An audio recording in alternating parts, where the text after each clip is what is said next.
उच्च रक्तचाप को बढ़े हुए रक्तचाप या हाइपरटेंशन के नाम से भी जाना जाता है। इस स्थिति में रक्त वाहिकाओं में लगातार दबाव बढ़ जाता है और रक्त वाहिकाओं पर लगातार दबाव अधिक होता है, तो हृदय को रक्त पंप में अधिक काम करना पड़ता है। यह एक बेहद गंभीर स्थिति है क्योंकि इससे गुर्दे और धमनियां और हृदय पर नकारात्मक प्रभाव पड़ता है।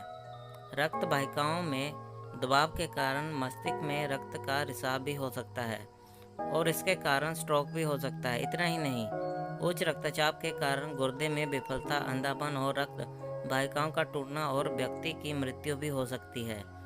उच्च रक्तचाप की समस्या पुरुष या स्त्री किसी को भी हो सकती है। खासतौर में 40 के बाद तो पुरुष व स्त्री दोनों में ही इस समस्या के होने की संभावना लगभग समान होती है। तो चलिए जानते हैं महिलाओं में उच्च रक्तचाप के कारण लक्षणों व उपचार के बारे में। अलग अलग होते हैं कारण। महिलाओं में उच्च रक्तचाप में कई कारण होते हैं। जीवन के विभिन्न पड़ावों में उनके शरीर में कई तरह के बदलाव होते हैं, जिसके कारण उनके कई तरह की स्वास्थ्य समस्याओं का सामना करना पड़ता है। उच्च रक्तचाप इनमें से एक खास तौर से गर्भावस्था, बर्थ कंट्रोल या मेनोपॉज जैसी स्थितियों में उच्च रक्तचाप होने के रिस्क को कई गुना बढ़ा देती है।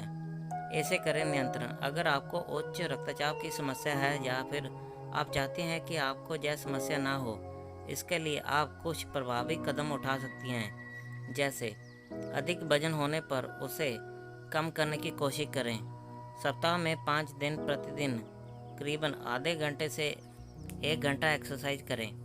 इसके अतिरिक्त भी खुद एक एक्टिव रखने का प्रयास करें। ऐसा आहार लें जिसमें से कैलोरी लिमिटेड हो और पोषक तत्वों से भरपूर हो, साथ ही उसमें सैचुरेटेड फैट कम हो। भोजन में नमक और सोडियम की मात्रा कम ही रखें। अल्कोहल व धूम्रपान से दूरी बनाएं। अगर आपको उच्च रक्तचाप है तो उसे हमेशा मॉनिटर करती रहें। वह डॉक्टर की सलाह पर उच्च रक्तचाप को नियंत्रित करने वाली कुछ दवाओं का सेवन भी किया जा सकता है। डॉक्टर के संपर्क में रहें और उनसे हाइपरटेंशन के जोखिम कारणों के बारे में बात करें।